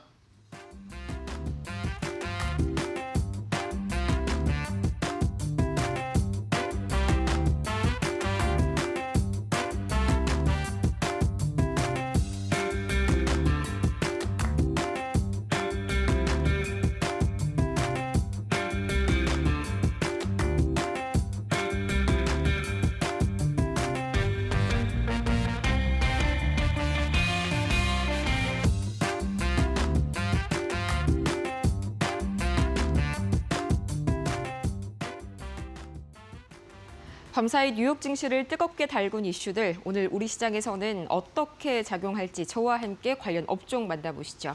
가장 먼저 역시나 밤사이 시장을 끌어올렸던 건 엔비디아와 인텔의 협업 소식이었습니다. 이 엔비디아가 인텔 측에 50억 달러 규모의 대규모 투자를 단행하겠다고 밝혔는데, 자, 여기에서 중요한 점이요, 크게 두 가지 측면에서 협업이 이루어질 예정입니다. 첫 번째는 PC용 칩 공동 개발이고요. 또 두 번째로는 데이터 센터용 칩도 마찬가지로 공동 개발에 합의했습니다. 이 때문에 엔비디아의 주가 3.5% 올라갔고요. 인텔은 그야말로 22%대 폭등세를 보였는데, 이번 발표에서 또 하나 주목해야 할 점이 있다면 이번 계약에는 파운드리, 그러니까 반도체 위탁 생산 계약이 포함되지 않았다는 겁니다. 그러니까 파운드리 기업보다는 반도체 IP 설계 기업 이쪽이 더 타격을 입을 가능성이 높다는 건데, 실제로 밤사이 암홀딩스의 주가는 4.5%가량 급락세가 나왔었죠. 과연 이 맞소니 메모리 3사에 미칠 영향, 이게 가장 궁금하실 텐데요. 우선 대만 TSMC 장기적으로는 큰 영향이 미치지 않을 것으로 현재 시장은 전망하고 있습니다. 특히나 밤사이에 사측에서 양측 모두 이 TSMC와의 협업이 지속될 것이다라고 발빠르게 입장문을 내면서 오히려 밤사이에 TSMC 주가는 2%대 강세 보였고요. 단 장기적으로 잠재적인 위협은 도사리고 있다라는 평가가 나옵니다. 이 TSMC가 현재 엔비디아의 주력 프로세서를 생산하고 있는 만큼 이번 협업이 장기화가 긍정적으로 잘 진행이 된다면 이 사업을 인텔로 이전할 수 있는 가능성도 배제할 수 없다는 건데요. 이어서 두 번째 삼성전자입니다. 어제 1년 만에 다시 한번 8만 전자를 회복을 해줬었죠. 마찬가지로 삼성전자 역시 이 파운드리 메모리 분야에서 오히려 양사 간의 거래가 증가가 된다면 거기에 대해서 거래가 수주가 늘 것이다라는 기대감이 현재로서는 작용이 되고 있고요. 다만 TSMC와 좀 비슷하게 데이터 센터용 반도체 칩을 공급하는 것을 놓고 현재 인텔과 경쟁을 좀 벌이고 있는 만큼 장기적으로 AMD와 같이 타격을 입을 수 있다는 가능성도 배제하지는 못하는 상황입니다. 실제로 밤사이에 AMD 주가는 0.78% 소폭이나 하락하는 흐름이 나타났고요. 이어서 SK하이닉스 어제 신고가 경신해줬죠. 35만 닉스를 돌파했습니다. 이 HBM4도 마찬가지로 SK하이닉스가 선두권을 가져가면서 내년에서도 엔비디아의 최대 공급사가 될 것이다라는 분석이 주요했는데 덕분에 SK하이닉스는 이번 협력 강화에 대한 이 수혜 기대감이 가장 3사 중에서는 크게 나타나고 있는 상황입니다. 오늘 인텔 CPU 관련주들 오랜만에 이 반도체 장비주로까지 좀 낙수 효과가 이어질 전망인데요. 특히나 밸류 체인이 인텔과 엮여 있는 이런 소부장 종목들 잘 보셔야겠습니다. 우선 PSK 이 전거래일 4.29% 굉장히 좋은 흐름 보여줬는데 검사 및 그리고 세정, 클리닝 장비를 생산하는 그런 기업이죠. 인텔의 우수 공급업체로 선정된 이력이 있고요. 또 이어서 대원산업 어제는 소폭 하락했지만 이 부품 공급업체로 인텔 에픽 평가에 선정된 이력이 있다는 점 체크해 보시면 좋겠습니다. 또 인텍플러스도 마찬가지로 4.52% 어제 올랐는데 이 인텔 검사 장비 협력사로 선정된 바가 있다는 점 전반적으로 다 인텔과 엮여 있는 종목들 제가 가지고 와봤습니다. 이어서 두 번째 이슈 만나보도록 하시죠. 밤사이에 메타의 주가도 크게 움직였는데요. 이 9월 30일 차세대 AI 스마트 글래스 메타 레이벤 디스플레이를 출시한다는 소식이 굉장히 시장에 환호를 얻었습니다. 이 메타 AI 글래스 이전에도 많이 나왔지 않았나 싶으시겠지만요. 이 사진을 자세히 보시면요. 이렇게 오른쪽 렌즈에 실제로 디스플레이 화면이 띄워져 있는 것이 보이실 겁니다. 이 마치 아이언맨의 자비스 그 약간 슈트를 입은 것과 같은 그런 생각이 저는 들었는데 실제로 가격은요 799달러 우리 돈으로 110만 원 절대 낮은 가격은 아니지만요 이렇게 문자 메시지나 길 안내를 바로바로 안경 화면에 띄워줌으로써 실시간으로 대응이 가능하고요 실시간 번역과 동시에 목소리를 알아듣는 음성 명령까지 가능하다고 합니다. 또 거기에다가 직접 만지지 않아도 이 손 모션, 손 제스처를 인식하는 뉴럴 손목 밴드라는 새로운 제어 방식까지 도입이 되면서 정말 미래에서 그리던 일이 한층 가까이 다가왔구나라는 생각이 들게 만드는 발표였는데요. 마찬가지로 강한 기대감 모으고 있는 만큼 오늘 메타의 스마트 글래스 관련주들 그간 이슈가 있었을 때 함께 움직였던 종목들 가지고 와봤습니다. 오늘 추가적인 상승 나올지 체크해 보시면 좋을 것 같고요. 이어서 다음 이슈 보도록 하겠습니다. 계속해서 노보노디스크 관련 이 호재거리 소식들이 많이 나오고 있습니다. 파일을 완전히 좀 1112 쪽에 뺏기나 싶었는데 막상 보니까 그것도 아닌 것 같습니다. 밤사이에는요, 이 노보노디스크의 당뇨병 치료제죠. GLP-1 계열 당뇨병 치료제입니다. 이 오젬픽이요, 1112의 GLP 계열 성분, 이 둘라글루타이드에 대비해서 이 심근경색, 뇌졸중, 그리고 사망 위험을 거의 23% 가까이 대폭 낮췄다는 연구 결과가 나왔습니다. 참고로 위고비랑 오젬픽 똑같은 세마글루타이드 GLP-1 성분인데요. 위고비는 비만 치료제로 승인을 받은 거고요. 오젬픽은 당뇨병 치료제로 승인을 받은 겁니다. 같은 성분이라는 점 참고해 보시면 좋을 것 같습니다. 이번 결과가 굉장히 또 유의미한 그런 이유가 두 약물을 실제 처방 환경에서 관련해서 직접적으로 비교한 건 이번이 처음이었는데 23%면 상당히 유의미한 결과가 실제적으로 증명이 됐다는 거죠. 이 때문에 오늘 이 비만 치료제 관련주들 좋은 흐름 받아갈 가능성이 높은데 이 1112도 가만히 있지 않습니다. 또 밤사이에 1112의 이 GLP-1 치료제가 청소년 당뇨병 치료에도 효과가 있다는 사실이 전해지게 되면서 전반적으로 이 GLP-1 시장의 활기가 다시 한번 돌 것으로 보이고요. 어제도 좋은 이슈 보여줬네요. 한미약품 6%대 상승 이어갔고 올릭스도 3%대 추가 상승 이어갔습니다. 오늘도 마찬가지로 훈풍일 것으로 예상이 되고요. 이어서 다음 이슈, 마지막 이슈 보도록 하겠습니다. 밤사이에 비트코인 가격이 11만 8천 달러 선에 근접했는데 이 미국 SEC, 그러니까 증권거래위원회가 암호화폐 현물 ETF의 상장 절차를 대폭 간소화했습니다. 한마디로 규제 완화를 했다는 건데 이 때문에 밤사이에 계속해서 코인베이스가 장중 7%대 급등 보이는 등 강한 움직임 보여줬고요. 마찬가지로 우리 가상자산 시장에서도 거래소들, 특히나 비트코인 관련 중심으로 오늘 강한 흐름 보여줄 가능성 굉장히 높습니다. 이미 다날이 7.29%, 또 카카오도 3.5%, 비트코인이 횡보 구간을 벗어나고 본격적인 상승 다시 한번 돌입하면서 오늘도 다시 한번 온기 이어가지 않을까 하는 기대감 모이고 있습니다. 지금까지 4가지 이슈 봤습니다.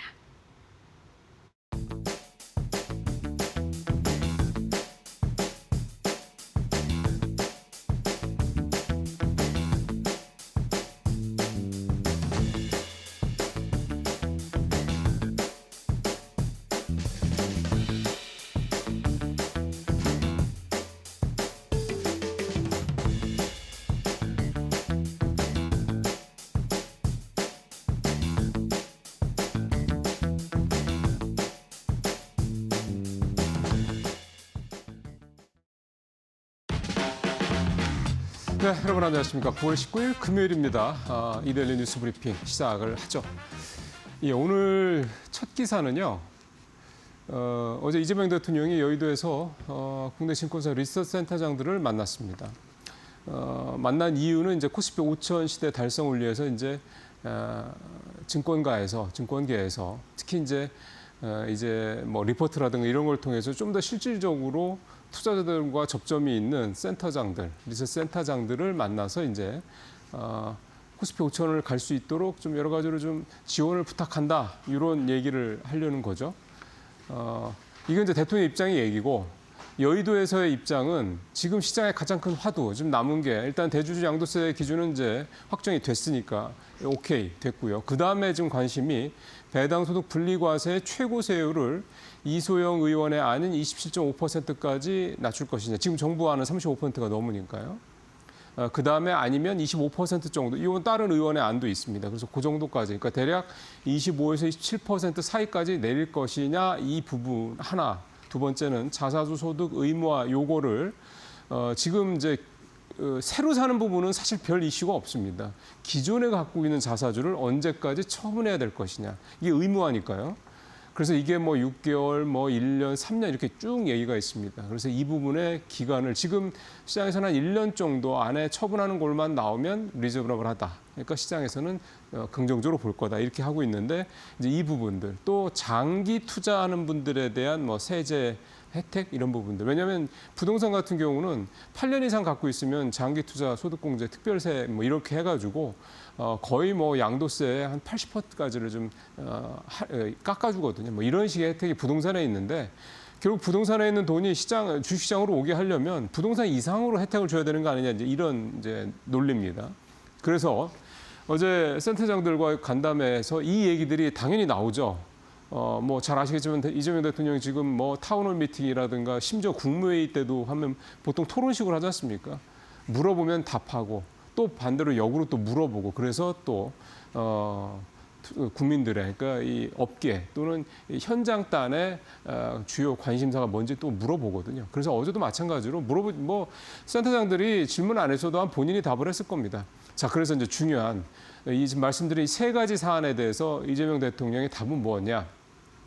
일단 시장에서 기대하는 것만큼은 아닐 수도 있다라는 뉘앙스가 어제 간담회를 마치고 나온 센터장들 몇 사람의 입에서 나왔습니다. 자, 첫 번째 최고 세율, 그러니까 배당수도 풀려가서 최고 세율 문제. 이 부분에 대해서 이제 센터장이 직접 질문을 했고요. 이 부분에 대해서 대통령의 답은 세수 감소와 대주주에게 혜택이 집중되는 부분에 대한 사회적 우려가 있다라는 응답을 했다고 합니다.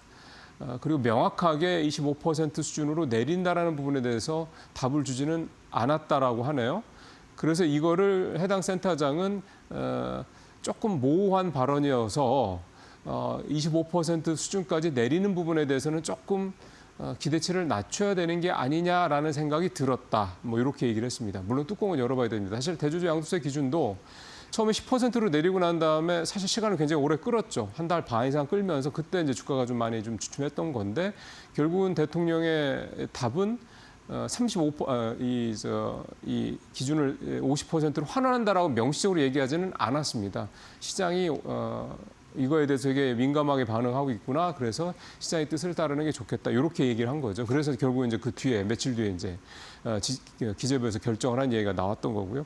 그래서 이 부분도 최고 세율 부분도 아직 대통령의 얘기가 뭐 25% 이렇게 대통령이 그렇게 얘기하지는 않는 것 같습니다. 앞으로도 그럴 것 같고요. 그렇다 그러면 이 대통령의 요 멘트의 뉘앙스를 생각해 볼 때 25% 수준까지 내려오지는 않을 수도 있다라는 부분도 한번 정부안이 35%도 내려올 수는 있는데 그렇게까지 25%까지 내려오지는 않을 수도 있다. 이 정도 해석은 일단 감수를 하고 가야 되는 게 아니냐 이런 얘기를 좀 하고 있는 거고요. 그다음에 장기 투자에 대한 세액공제 부분도 대부분 장기 투자하는 게 일반 투자자도 있겠지만 대주주들이다. 그러니까 이 사람들한테 혜택이 더 갈 수 있기 때문에 이 부분은 좀 고려를 해봐야 되겠다. 이렇게 얘기를 좀 해서 이 부분도 그다지 큰 의미가 있지 않느냐. 기대치가 좀 낮춰야 되는 게 아니냐 있는데 이 대주주에 대한 부분하고 그다음에 잠시 후에 말씀을 드릴 텐데요. 그냥 일반 주주들하고 이걸 좀 갈라내서 할 수 있습니다. 그래서 이 부분도 그렇게까지 시장에서 우려하는 쪽으로 해석할 필요는 없지 않겠는 생각이 듭니다. 마지막으로 자사주 소가 의무화 방안에 대해서는 방향성은 뭐 확실하다고 재확인을 해줬고요. 그래서 이게 이제 1년이냐 아니냐 이 부분은 이제 아마 여당에서 지금 1년 이내로 좀 얘기를 하고 있기 때문에 그 부분은 아마 민주당이 안쪽으로 가지 않겠냐. 그래서 전체적으로 보면 세 가지 주요 이슈에 대해서 대통령의 생각은 명시적으로 이건 이거야 이렇게 얘기하지는 않았지만 뭐 아주 부정적으로 해석할 필요는 없다. 그렇다 해서 또 너무 기대치를 크게 가져갈 필요는 없다. 근데 중요한 거는 사실 이게 시기거든요. 시기가 언제까지 이거에 대해서 확답을 하겠다 뭐 이런 얘기는 또 없었습니다. 그래서 요거는 조금 이것도 시간을 좀 염두에 두실 필요가 있다. 적어도 지금 정기국회가 진행이 되고 있으니까 90일이거든요. 그러니까 올해 말까지로 조금 이거의 부분에 대해서는 좀 시간을 좀 두실 필요가 있지 않겠냐. 너무 이제 앞서가면 또 이게 실망 매물이 나오는 거, 실망감이 되는 거잖아요. 그렇게 좀 어제 대통령의 여의도 기자간담회는 그 정도, 기자간담회 이제 여의도 이 센터장 간담회는 그 정도 정리를 좀 해볼 수가 있겠습니다. 자, 두 번째로 요즘에 뭐 고배당 관련된 얘기는 뭐 많이 하고 있습니다. 자사주 배당수 분류과세의 기대감이라고 볼 수가 있겠고 표 한번 보시죠. 사실 새삼스러운 얘기는 아니고요. 코스피 고배당 57수인데 좋죠. 뭐 굉장히 좋습니다. 1월 초에 3,000선 좀 안 됐었는데 지금은 뭐 근 4,000선이니까 30% 이상 지금 연내 좀 올라와 있다 이렇게 좀 볼 수가 있겠고 최근에 그러다 보니까 이 고배당 관련된 ETF 상품들이 많이 나온다라는 게 이 주토피아 기사의 좀 주요 내용이고요. 하나자산운용에서 자사주를 매입하는 고배당주. 그러니까 그냥 고배당주가 아니라 자사주를 열심히 매입하는 고배당주 조금 더 포커싱이 좀 분명해진 거죠. 최근에 그 자금이 3일간 440억 원이 들어와서 자금 유입 1위를 차지했다라는 내용인데 배당 수익률, 그다음에 1년 자사주 수익률을 합한 총주주 환원율, 이걸 TRS라고 하죠. 총주주 환원율이 좀 되게 관심이 많은데요. 요거를 아주 잘하는 상위 30개 기업 이렇게 했습니다. 보니까 고려아연, 미스터홀딩스, 신한주주, 우리금융주주, 현대차 이런 배당 많이 하는 회사들 다 담겨 있습니다. 이렇게 보시면 되고 신한자산운용은 여기에 배당 수익률이 높은데 감액 배당을 하는 회사. 감액 배당은 사실은 비과세라는 것 점 때문에 좀 이걸 이제 정부에서도 비과세를 대상에서 좀 제외하냐 이렇게 말이 있었는데 제외를 하긴 했는데 대주주만 제외하기로 했습니다. 그러니까 이 감액 배당을 하는 기업들이 있다고 그러면 일반 주주들 입장에서는 똑같이 비과세로 내가 배당 받은 부분에 대해서 비과세를 받을 수 있기 때문에 이 감액 배당을 해주는 그런 회사들만 또 별도로 반란해서 또 ETF 상품을 만든 거죠. 그래서 이렇게 배당도 그냥 단순 배당을 많이 하는 회사가 아니라 뭔가 감액 배당을 한다든가 아니면은 뭐 TRS가 높다든가 등등 이런 식으로 조금 더 구체화되고 있다, 세분화되고 있다 이런 점들 참 ETF 상품 정말 좀 투자할 게 많아지고 있습니다. 자, 세 번째 자동차 얘기인데요. 참 저도 한숨이 살짝 좀 나오죠. 예, 역주행하는 자동차주 계속 타내려. 일단은 펀더멘탈 부분과 전망 쪽에서는 부정적인 얘기들이 많은데요.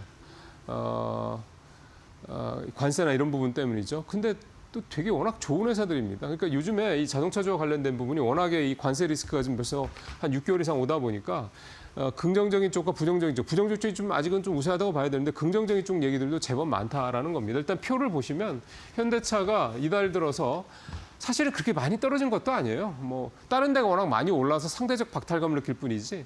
뭐 보시면 0.4~5%대 많이 떨어져야 뭡니까 이 DM 오토모티브 정도 부품 회사 정도 한 8% 정도 그 정도 떨어졌습니다. 그러니까 엄청나게 많이 떨어진 것도 아니고요. 그렇긴 한데 이제 이게 상대적 포모를 느끼는 거죠.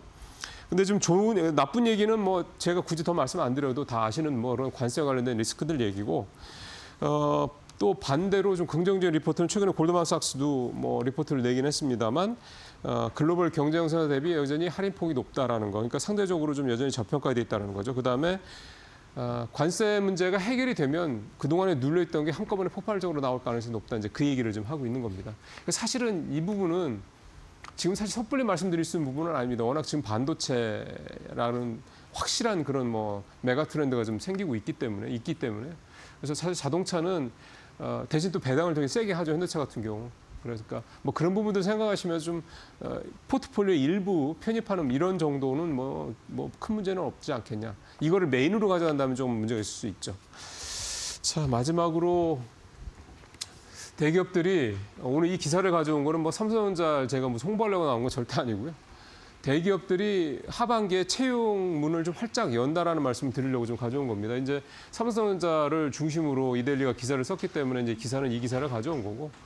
중요한 거는 이 대기업들이 어느 쪽에 신규 채용을 많이 하는 이거를 좀 보시면 될 것 같습니다. 이게 결국은 해당 대기업이, 해당 그룹, 해당 재벌이 어느 쪽으로 앞으로 투자를 많이 할 거라는 얘기가 되기 때문에 지금 삼성전자는 보시는 것처럼 반도체, 바이오, AI 이렇게 좀 집중을 하겠다 이렇게 얘기를 좀 하고 있고요. 올 들어서 앞으로 5년간 6만 명 정도를 신규 채용을 하겠다는 얘기를 했으니까 이제 올해도 계속 좀 채용을 하는 거고요. 이미 지금 삼성전자는 공채 중입니다. SK는 올해 8,000명을 뽑는데 하반기에만 4,000명 뽑고요. 역시 AI, 반도체, 디지털 전환 관련된 그러니까 역시 이제 이공계 쪽이 좀 집중이 되죠.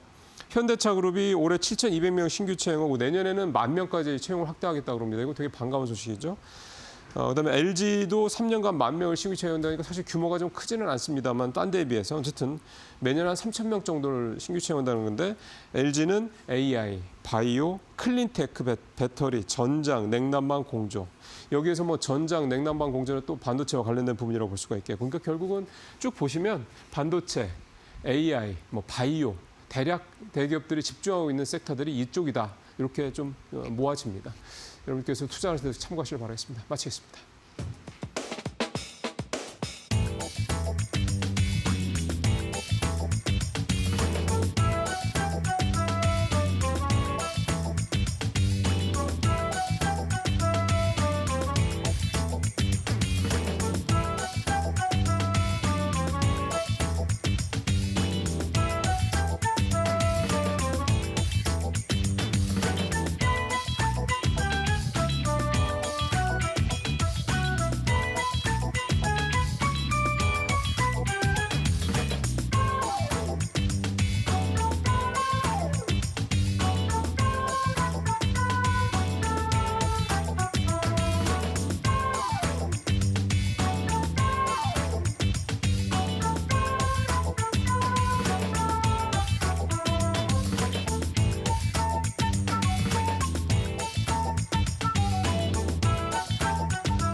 마켓 비하인드 이어가 보도록 하겠습니다. 오늘은요, 이영훈 IM증권 서울금융센터 이사 모시고 이야기 나눠볼게요. 어서 오세요. 네, 안녕하십니까. 네, 정말 오랜 시간 기다리고 있었습니다. 또 밤사이에 재미있는 이슈들, 중요한 이슈들이 한가득 기다리고 있더라고요. 우선 밤사이에 뉴욕 증시 마감을 보자면은 뭐 두 가지 키워드로 나눠볼 수가 있을 것 같습니다. 금리 인하가 이제 추가 2회 기대감이 더 뚜렷해졌고요. 또 엔비디아도 다시 한번 인텔과 손잡으면서 반도체 쪽 상당히 좀 희비가 엇갈리는 모습 나왔는데 어느 쪽에 더 먼저 집중을 해볼까요? 뭐 어차피 다 연결이 돼 있는 것 같아요. 제가 지난주 그 증시를 좀 화요일 날 리뷰하면서 아무리 봐도 이건 AI를 네. 버블을 만들려고 하는 느낌이 좀 든다는 말씀을 잠깐 드렸는데 그거는 일단 오픈 AI가 세물트만을 통해 가지고 AI 버블을 얘기하면서 좀 진정될 쿨다운을 좀 해야 된다는 얘기를 했었는데 바로 자기가 오파를 많이 내 가지고 브로드컴 폭등하게 만들고 오라클 폭등하게 만들고 또 그것 때문에 AI 수요로 인해 가지고 쇼티지 난다고 레거시적 쇼티지 난다고 마이크론 테크놀로지 주가 올리고 폭등하고 뭐 이런 식이 이어졌었는데 이번에 같은 경우도 결국 가가지고는 엔비디아가 지금 인텔에 이제 출자를 한다는 얘기잖아요. 50억 달러. 그러니까 인텔 입장에서는 이제 숨통이 트이는 거고 엔비디아 입장에서는 CPU와 GPU를 같이 가져가면서 거기서 뭔가를 만들어내야겠다. 거기에 또 파운드리도 붙어 있으니까 이런 것까지 맞물려 보면은 뭐 나쁘지 않은 선택이다라는 또 기대감. 지금은 이렇게 배드 이스 굿만 있는 게 아니라 굿 이즈 굿. 그냥 무조건 봐가지고 좋은 건 좋은 거다라는 쪽으로 이제 반응을 하는 것 같아요. 이쪽 AI 쪽으로는. 그래서 이제 인텔은 폭등하고 엔비디아도 상당히 많이 올라오는 그림이 나왔었죠. 근데 그 기저에 뭐가 있느냐? 금리 인하가 있습니다. 금리 인하는 뭐 당연한 거라고 말씀을 드렸었지만 금리 인하 후에 점도표를 봐야 된다는데 점도표가 이제 연말까지 2번을 더 할 걸로 지금 일단 잡혀 있잖아요. 네. 그리고 이제 내년에 대해서는 나도 모르겠다 이런 분위기지만 실제로 내년에는 유가라든지 쉘터를 보게 되면은 이제 주거비용 쪽 보게 되면은 올해보다는 YOY로 떨어질 가능성이 높습니다. 현재로 봐가지고는 그렇게 될 경우에는 내년에 오히려 물가가 노이리가 안 될 가능성이 높습니다. 네. 그러면 소위 말해가지고 금리 인하는 더 이어질 가능성이 있다고 보게 되면 결국은 유동성이 계속적으로 확장이 될 가능성이 높다는 거죠. 그래서 지금 미장을 보면 뭐 많은 섹터가 올랐는데 제가 오늘 사실은 지금 약간 멍해요. 네. 잠을 못 잤어요. 근데 시장 때문에 그걸 보면서 잠을 못 잔 건 아니고 이제 생각이 많아가지고 잠을 못 잤는데 보다 보니까 곰곰이 생각하다 보니까 아침에 딱 정리가 되는 게 섹터별로 오른 게 많은데 압축을 시켜보면 결국 AI예요. 그렇죠. 자, AI 쪽의 붐 때문에 결국 전력기기도 오른 거고요. 거기에 덧붙여가지고 거기에 전력원이 되는 원전도 폭등을 한 거거든요. 그러니까 결국은 미장이 오늘 보면은 뭐 바이오도 오르고 오르긴 했는데 큰 그림에서 봤을 때 지금 시장을 주도해가지고 끌고 가는 거는 AI라는 거죠. 그러니까 이런 부분들이 당분간은 우리 시장에도 그대로 적용될 가능성이 있지 않을까 그런 생각해봤습니다. 밤사이에 이제 유동성 잔치라는 표현까지 등장을 하더라고요. 유동성 파티다 이렇게 좀 이야기가 나왔는데 이미 뭐 그 유동성을 뒷받침해줄 만한 실적은 저번 실적에서 확인이 한번 싹 된 것 같습니다. 이전과 같은 우려는 더 이상 저는 좀 없는 상황이고요. 한 가지 약간은 좀 찜찜한 게 밤사이에 이제 고용 지표가 한 가지가 나왔는데 이 신규 실업수당 청구 건수 바로 지난주에 굉장히 뭐 쇼크 수준으로 4년 내 뭐 최대치 이렇게 나왔습니다. 근데 이게 타이밍이요. 신기하게 딱 FOMC 금리 인하 발표가 나자마자 굉장히 또 좋아지는 그런 모습들이 나타났는데 여기에 대해서 그냥 이 데이터를 좀 투명하게 봐도 괜찮을까요? 뭐 데이터 투명성 여부는 잘 모르겠지만 저는 이제 전체적인 그림을 연출해서 그려줬기 때문에 그 별 의미 없다고 생각합니다. 다행이네요. 네. 그래서 지금 오히려 그것 때문에 시장이 반응을 한 걸 보면 자, 금리 내려줬어요. 그리고 성장률 올려놨어요. 내년 좋아진대. 그런데 고용 안 좋을 것 같다고 얘기하는데 고용이 생각보다 안 나쁘네? 그럼 이거 골디락스네, 괜찮네 라고 생각을 하는 거죠. 그러니까 시장은 앞서도 말씀드렸지만 무조건 좋게 해석하는 분위기로 지금 가고 있다는 거죠.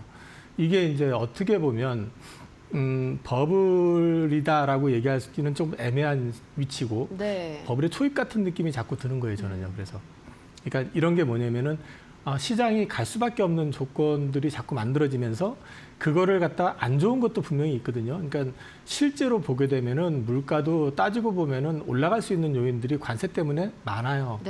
근데 그걸 갖다 찍어 누를 수 있는 부분들이 분명히 있고 그러니까 이런 것들은 다 무시하고 네거티브한 부분들에 대한 것보다는 이제 긍정적인 쪽에 많이 포커싱을 하다 보니까 그런 식으로 몰아가기 시작하면은 지금 미 증시 주변에 약 7조 4천억 달러 정도 그 증시 주변 자금이 있거든요. 네, 네.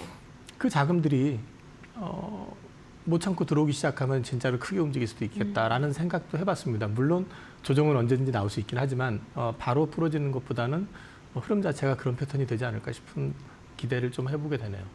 네, 사실 그래서 이제 고용 지표가 또 워낙 밤사이에 좋게 나오다 보니까 금리 인하, 이 추가 인하에 대한 기대감이 좀 꺾이지 않을까 걱정을 했는데 오히려 이 추가 금리 인하 기대감은 더욱더 견고해지는 그런 흐름들이 나타나더라고요. 뭐 이미 어제 파월 의장의 입에서도 인플레보다는 고용 쪽에 더 무게 맞추겠다라는 말이 나왔었던 만큼 아직까지는 조금 더 고용 쪽에 빨간불이 들어와 있는 상황으로 보이네요. 이어서 이 어제 스몰컷 25bp 시장 예상치 그대로 좀 반응이 나왔는데 우리 코스피 가 거기 약간 힘을 받아서 또다시 또 사상 최고치를 경신을 해줬죠. 이 시장 반응을 보니까요. 좀 금리 인하에 민감한 업종들이 좀 인터넷 제약 바이오 쪽도 강세 보였고요. 반도체 쪽도 좋았습니다. 전반적으로 이런 흐름 앞으로 계속될까요? 그럼에도 불구하고 결국은 반도체죠. 우리는 AI 쪽의 섹터에 들어가는 게 거의 없어요. 네. 사실은 미국에서 원전이나 전력기기도 결국 가서 AI다라고 말씀을 드릴 수 있는 거는 그쪽에는 대대적인 투자가 있고 기업이 있고 네. 거기에 이제 관련돼 가지고 밸류체인에 들어가게 되는데 우리는 사실은 국내에서는 그건 없잖아요. 그러니까 약간 한 다리 건너서 수출용이죠, 사실은. 네. 그러다 보니까 우리는 좀 포커싱이 되는 거는 주로 이제 반도체에 포커싱이 된 거고요.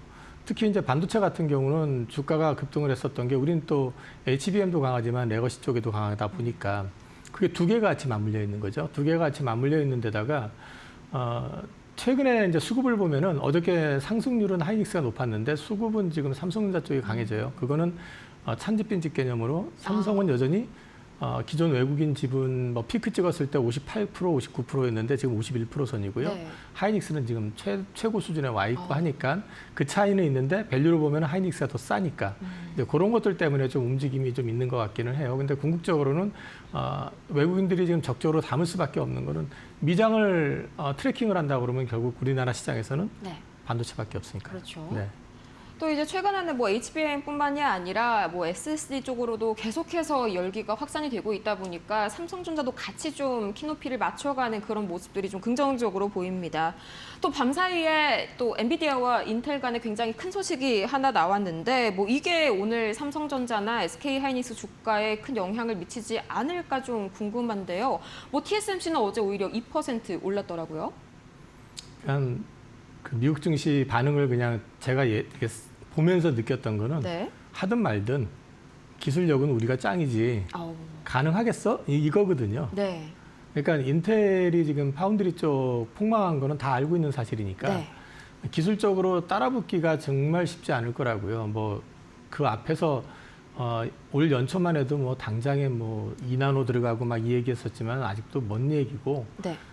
기존 레거시 나노 쪽도 지금 되게 못하고 있는 상황이기 때문에 그 결합이라고 하는 거는 이제 엔비디아 입장에서는 CPU하고 GPU를 한꺼번에 가져가면서 거기서 또 다른 비즈니스를 만들려고 하는 것 같고 네. 인텔 입장에서는 자금을 받아가지고 그 자금을 활용을 해가지고 어쨌든 회사를 좀 안정시키고 가능하다면 파운드리 레거시 쪽부터 시작을 해가지고 이제 도움을 좀 받기 시작하면 좀 올라올 수 있지 않겠냐는 기대감이 반영을 한 거라고 보는데 네. 이게 이제 한국 증시로 놓고 얘기하면은 뭐 섣부르게 얘기하긴 그렇지만은 사실 별 영향 없을 것 같아요. 자, 엔비디아에 삼성이 뭐 들어가는 게 지금 없잖아요. 그다음에 파운드리 쪽은 더더군다나 지금 상관이 없는 상황이잖아요. 그리고 어차피 파운드리는 우리가 넘어야 될 산은 인텔이 아니고 TSMC입니다. 그렇죠. 그러니까 사실은 뭐 센티적으로 만약에 눌린다 그러면 오히려 땡큐해야 될 수도 있을 것 같아요. 이 사실 또 계약 내용을 보자면요, 이 파운드리 계약은 없습니다. PC 칩이랑 또 데이터 센터 칩을 개발한다 이쪽에 좀 주안점이 맞춰져 있기 때문에 특히나 이 삼성전자나 하이닉스에 대한 이 단기적인 영향은 뭐 크게 영향이 없을 것이다 좀 말씀을 주셨고요.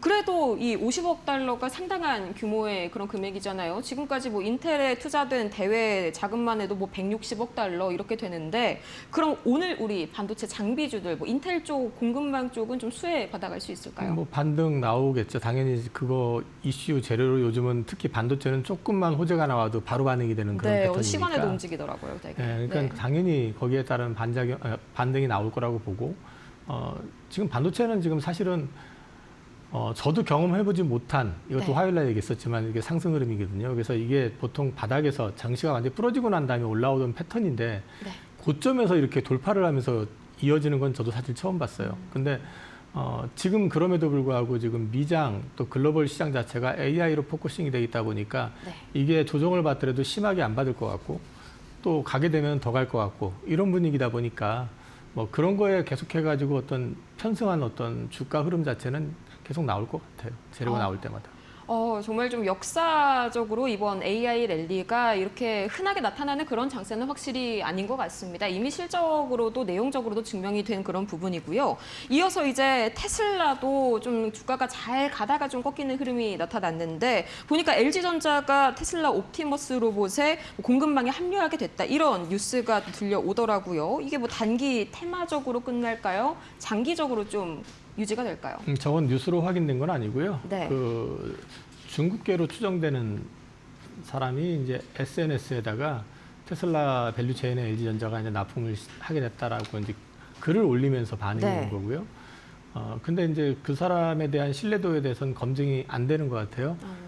그 뒤에 이제 테슬라의 옵티머스가 또 대량 그 공급 계약을 뭐 체결했다는 식으로 올렸다가 그걸 또 나중에 자기 스스로 부인하고 그게 거짓이었다라는 걸 또 사과를 하는 또 SNS도 올라왔더라고요. 그래서 이 부분에 대해서는 좀 지켜봐야 될 부분이 분명히 있는 것 같고 다만 네. 한 가지 LG전자가 가지고 있는 이제 그 사업적인 역량을 놓고 봤을 때는 가능성은 높아요. 그러니까 LG전자라고 딱 특정한다기보다는 LG급으로 봐야 되겠죠. 예를 들어 가지고 배터리 같은 경우도 당연히 로봇에 이제 탑재가 가능한 게 있을 수 있고요.